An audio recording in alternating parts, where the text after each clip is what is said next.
আপনারা শুনেছেন যে আমরা আইসিসি কে প্রথমে লিখেছিলাম যে how important is security and safety.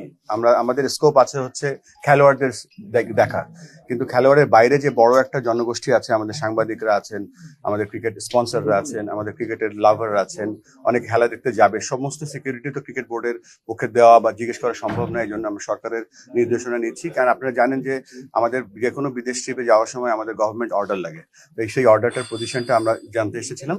আমরা জেনে গিয়েছি যে আমরা সকলে একসাথে এই যে সেফটি এবং সিকিউরিটি যদি ইমপ্রুভ না করে, আমরা এই বিশ্বকাপে আমরা ফাইট করে যাব ফর আওয়ার রাইটস। না, এটা তো আমরা তো একটা ভ্যালিড রিজন নিয়ে কথা বলছি বা আমরা রেজ করছি। আমরা তো এতগুলো বিশ্বকাপ খেলেছি, কখনো এই ধরনের কথা বলিনি। আমাদের কাছে মনে হচ্ছে তাই আমরা এটা রেজ করেছি স্ট্রংলি। না, আইসিসিকে আমরা বোঝাবো, আমাদের মন্ত্রী মহোদয় যেভাবে বলে গেলেন আমরা বোঝাবো। কেননা দেখেন, পূর্বেও কিন্তু সিকিউরিটির কারণে বিভিন্ন এই ধরনের ইভেন্ট হয়েছে, এবং আপনারা জানেন যে হাইব্রিড বিশ্বকাপ যে হচ্ছে সেটার মূল কারণটাই কিন্তু সিকিউরিটি।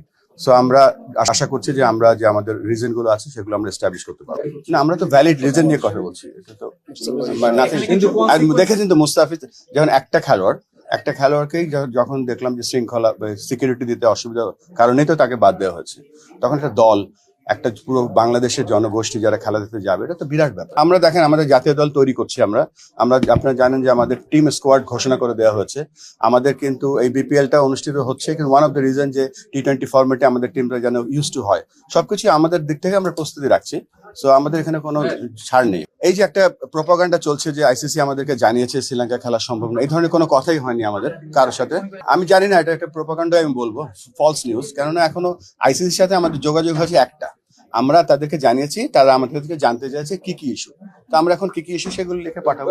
আমরা তো স্পোর্টস অর্গানাইজেশন, আমরা ওইভাবে চিন্তা করি। এটা তো আইসিসি তো একটা, আপনারা জানেন যে আইসিসি, ফিফা, ওয়ার্ল্ড টেনিস, এটা হচ্ছে একটা ওয়ার্ল্ড অর্গানাইজেশন, এবং তাদেরকে আমরা আমাদের যে রিজন গুলো আছে, কারণগুলো আমরা বোঝানোর চেষ্টা করি। বিসিবি সেটাও কনসিডার করবে যে এখন চ্যাম্পিয়ন্স ট্রফি হয়েছিল, তখন ইন্ডিয়া পাকিস্তানে যায়নি, এবং পাকিস্তানও কিন্তু গত কয়েকটা বিশ্বকাপ খেলতে ইন্ডিয়াতে আসেনি। সো আমরাও আশা করছি যে আমরা